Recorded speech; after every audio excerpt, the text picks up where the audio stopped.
ازيك يا لينا؟ ازيك يا منى؟ حصل ايه بعد 40؟ حصل حاجات كتير. انا يعني دخلت في 50. وحسيت ان انا مريت بحاجات كتير قوي في فترة الاربعينات، هي اللي فادتني في اني ادخل 50 اكثر استقرارا. انا عندي بنت حاليا اتخرجت من الجامعة، بس طبعا في فترة الاربعينات كانت معتمدة على نفسها اكتر، فكان عندي وقت ونفس ان انا افكر في حاجات كتير قوي ما كنتش لاحقه افكر فيها في الثلاثينات والعشرينات. فكرتي في فكره البودكاست دي جات لك وانتي في الاربعينات؟ لا، فكرتها وانا في الخمسينات فعلا؟ يعني عشان كده كنت بقولك انه يعني لما فكرت ان احنا ممكن نعمل فكره البودكاست سوا، عشان انتي كمان دخلتي في 50، احنا تقريبا مواليد نفس السنه، صح؟ يعني فرق بيننا حاجه بسيطه شهور. جدا. انه الفتره دي قد ايه هي مهمه، فتره الاربعينات بعد الاربعين، وده عنوان البودكاست. يعني ده حسيتيه لما تميتي 50 سنه؟ حسيتي قد ايه؟ كانك بصيتي على الزمن السنين اللي راحت وحسيتي قد ايه دي كانت مؤثره بالظبط. بس انا ما كنتش واعيه، شفتيها في 50. فحسيت انه فكره بودكاست بتكلم الناس اللي بيدخلوا برجليهم في الاربعين او داخلين حتى اواخر الثلاثينات، رجاله وستات. صحيح. دي مرحله فيها حاجات كتير قوي قوي ممكن يكتسبوها وينتبهوا ليها، وده اللي احنا ممكن نعمله عن طريق البودكاست. صح. ان احنا نكتشف مع بعض حاجات او ننور حتت ممكن ما تكونش الناس شايفاها قوي، ينتبهوا ليها، هتخليهم اسعد بكتير وهتخلي الصوره اوضح بكتير. الواحد تفتكري مين اللي هيبقى حابب يسمع البودكاست ده او يتفرج عليه؟ او نفسنا في ايه؟ يعني انا نفسي انه طبعا رجاله وستات الاثنين، ونفسي زي ما انتي كنت بتقولي كده اللي داخل على 40 واللي عدى في 40 واللي في 40 واللي في 50 واللي في 60 كمان على فكره. وعندي يعني لو مجازا بنسميها بقى منتصف العمر، المرحله العمريه اللي من بدايه الاربعينات لحد الستينات تقريبا، يعني او اعتقد كل الناس. انتي تحبي تسمعي بودكاست زي ده؟ يعني عمري ما فكرت فيه لحد ما انتي طرحتي عليا الفكره.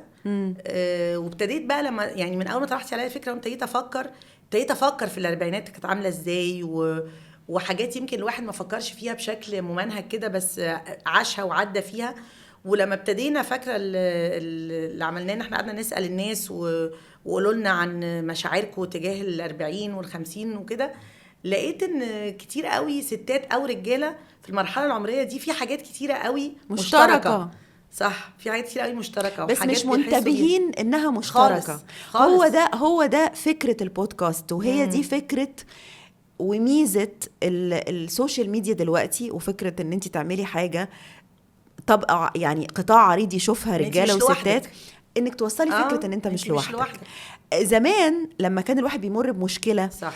او بيتعرض لحاجه ازمه او كده، كان بياخد راي مثلا ناس مقربه 2 3 اصدقاء قرايب. فطبعا الاراء ممكن تبقى اراء مش صائبه قوي، او الافكار ما تبقاش يعني متلاقيه قوي، بس كان بيبقى فيه ازمه اكبر، وكان بيحس ان هو عنده المشكله دي وممكن ما يبقاش حد تاني عنده نفس المشكله. يعني دلوقتي انت بتتكلمي على مجموعه صغيره من الناس اللي حواليك، ممكن ما يبقاش عندهم نفس المشكله. دلوقتي انا متصوره ان انا لو سمعت مثلا حد ضيف هنستضيفه معنا في حلقتنا في اي موضوع من الموضوعات، وهي بالمناسبه كتيره جدا، بيتكلم على حاجه انا بمر بيها كمستمعه او كمشاهده، هحس ان انا يعني هحس بالامان، ان انا مش غريبه، ان انا مش لوحدي، هستفيد، هيديني افكار، هيساعدني، هيقويني. انا نفسي قوي في كده، يعني نفسي قوي ان البودكاست ده يبقى مش بس دردشه يعني ما بين احنا وضيوفنا بلا هدف، لا هي دردشه كمان زي ما انتي بتقولي، انه اي حد بيعدي بحاجه مش لازم تبقى ازمه على فكره، ممكن عارفه ببساطه يكون حد مثلا، في ناس قابلتها بالصدفه غيروا الكارير بتاعهم تماما في الاربعينات، وناس تانية كتير ممكن تبقى متخوفه جدا انها تاخد الخطوه دي، ناس غيروا حاجات اساسيه في حياتهم في الخمسينات والستينات، ولما بتشوفي النماذج دي بتقولي الله، طب يعني ممكن يكون حد تاني نجح ان هو يعمل كده، او زي ما انتي بتقولي ده انا مش لوحدي. واحده من الردود اللي جات لنا لو تفتكري لما سالنا الناس وكانوا بيبعتوا لنا فويس نوتس على ارائهم يعني بشكل عام، ضحكت جدا ان انا لقيت واحده واعرفها كويس يعني، بس عمري ما سالتها السؤال ده ان شعورك ايه في ال40 وال50، لما قالت انا بتضايق جدا في السوبر ماركت لما الراجل بيجيب لي كرسي عشان اقعد عليه. آه. وبتعصب جدا. قعدت اضحك لان انا لقيت نفسي بزعق في الراجل، يا حرام هو جايب لي كرسي وهو ظريف جدا يعني. وقعد اقول له هو انت فاكرني كبيره؟ اول ما تميت 50 سنه قلت له انت فاكرني كبيره ليه جايب لي كرسي؟ راجل ايه حضرتك يعني حصل معاكي نفس الموقف؟ انت كمان؟ لا حصل معاكي انت نفس الموقف اللي الست دي اتكلمت عليه. مش مجنونه، انا طلعت يوميها بقول انا سخيفه جدا يعني راجل ظريف وجايب لي كرسي وبيقول بقالي كتير بتلفي، وانا كل اللي جه في مخي وعشان تميت 50 سنه ده جايب لي كرسي.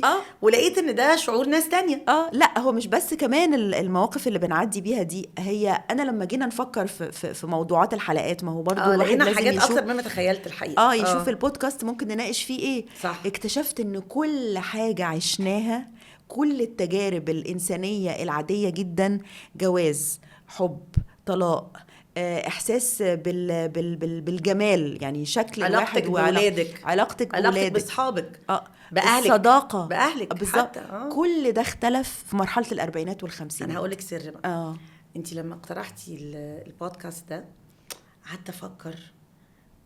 طبعا احب جدا اشتغل معاكي وكنت متحمسه جدا للفكره بس نظريا.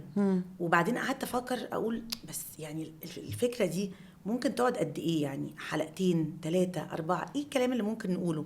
لما عملنا اول اجتماع وقعدنا انا وانتي ودينا البروديوسر بتاعت البودكاست، وابتدينا نفكر في موضوعات ما تخيلتش قد ايه فعلا الموضوعات دي كتيره جدا. من اول يعني من غير ما نحرق يعني الموضوعات اللي هنقولها، بس زي ما انتي بتقولي العلاقات الانسانيه كلها اللي حواليكي، لشغل، رياضه، صحه، لا موضوعات كتيره. والنقاش والحوار بيشجع ناس كتير في مرحله التردد.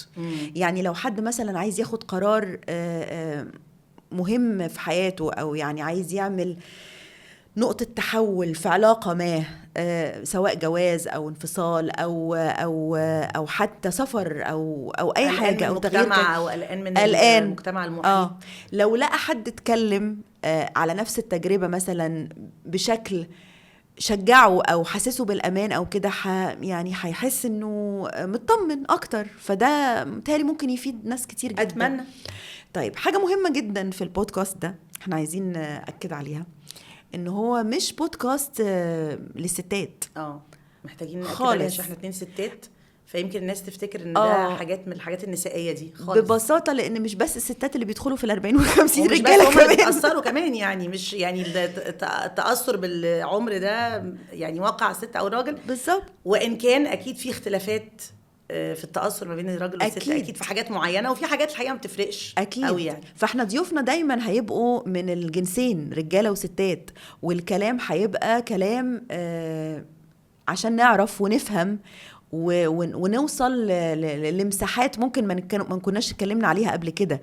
ما فيهوش اي احكام، ما فيش صح وغلط، لانه برضو في النهايه كل بني ادم فينا هو ابن عنده تجربته، بيئته وتجربته والحاجات اللي اتعرض ليها والافكار اللي هو مقتنع بيها وكل حاجه، وخلفيته الثقافيه والاجتماعيه، كل حاجه.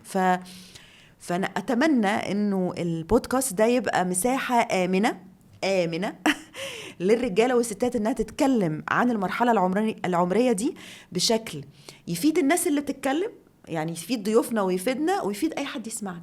واتمنى يكون جزء مهم في رحلتنا احنا بقى في 50 يعني. يعني مش عايزه يبقى 50 و40 ده رقم مرعب زي ما كان زمان يعني. يمكن لما نعمل بودكاست ده نقدر نتغلب بقى على الحته دي. هو مرعب شويه يعني شويه يعني زمان كان مرعب اكتر بكتير، صح؟ زمان كان مرعب اكتر بكتير. انا متهيألي ان زمان كمان كان، النهارده كنت لسه بفكر انه زمان كان الواحد يتقال له عيب تسأل ست عن سنها. ست عن سنها. وساعات في اعياد ميلاد مثلا الجدود والام والاب لما نقول تميته كام يقول لا محدش يسأل. ليه محدش يسأل؟ النهارده احنا بقينا نحط عمرنا على الفيسبوك. احنا عندنا كام سنه يعني. فيا رب يبقى ملهم لينا وللناس التانية.